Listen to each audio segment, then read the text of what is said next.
সামি আল্লাহু লিমান হামিদা। হুলিমান হামিদা কি? হুলিমান হামিদা বলে কি কোনো শব্দ আছে? এর নতুন শব্দ বানালাম আমি একটা।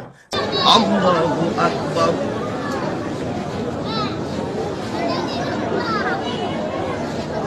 সামি আল্লাহু লিমান হামিদা। নামাজ ফিরে ফারিয়ে যাবেন গা, নামাজ ফিরে বেহেশতে যাবেন গা।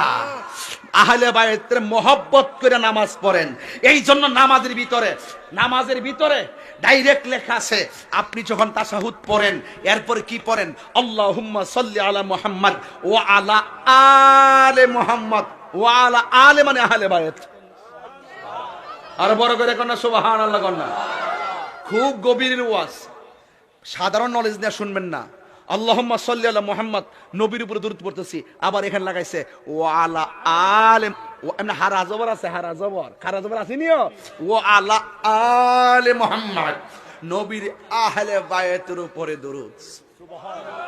তাইলে বোঝা গেল নামাজ যাদেরকে সালাম আর দরুদ তাদের উপর না পড়লে নামাজই হয় না। জুরিকে সুবহানাল্লাহ কইবেন না ভাইরা আমার। এত বড় বন্দিগি, এত বড় শ্রেষ্ঠ ইবাদত হলো নামাজ, আর ওই নামাজের ভিতরে আহলে বায়ত। জোরে কন্না সুবহানাল্লাহ। তাহলে এই আহলে বায়তের বিরোধিতা কইরা নামাজ পড়লে কাম হইব? সিন্নি খাইলেন কার দ্বারা? মুল্লা চিনলেন না। খবরদার বলে দিলাম, আহলে বায়তের মহব্বত ছাড়া ইমানদার হওয়া যায় না। কষ্ট হচ্ছে আপনারা? আমি কি খুব বেশি গণকথা কইতেছি নাকি? আর ঘন্টা 20 সময় দেন ইনশাআল্লাহ। যতক্ষণ আদব নিয়ে বসবেন আমি একটু গভীর আলোচনা করব। আমার নবী, আপনার নবী রাহমাতুল লিল আলামিন বলেছেন, আমি তোমাদের কাছে দুইটা জিনিস রেখে যাচ্ছি। কয়টা? এই দুইটা জিনিসকে যারা আঁকড়িয়ে ধরে রাখবে তারা কখনো পথভ্রষ্ট হবে না। এক নম্বর হলো আল্লাহর কোরআন। কোরআনে সন্দেহ আছে? ইন্না নাহনু নাযালনা যিকরা ওয়া ইন্না লাহু লাহাফিজুন।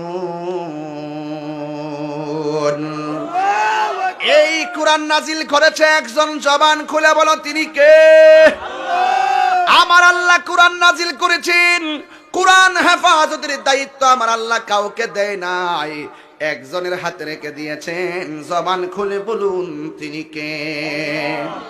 এখন সুইডেনের ভিতরে কোরআনের মধ্যে আগুন ধরায় দিছে, নাউজুবিল্লাহ জোরে খান।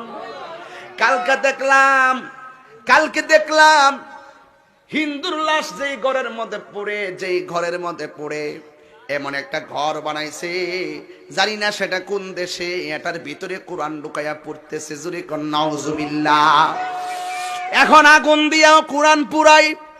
আমরা কি জীবনে বেদ গ্রন্থ পুরাইছি?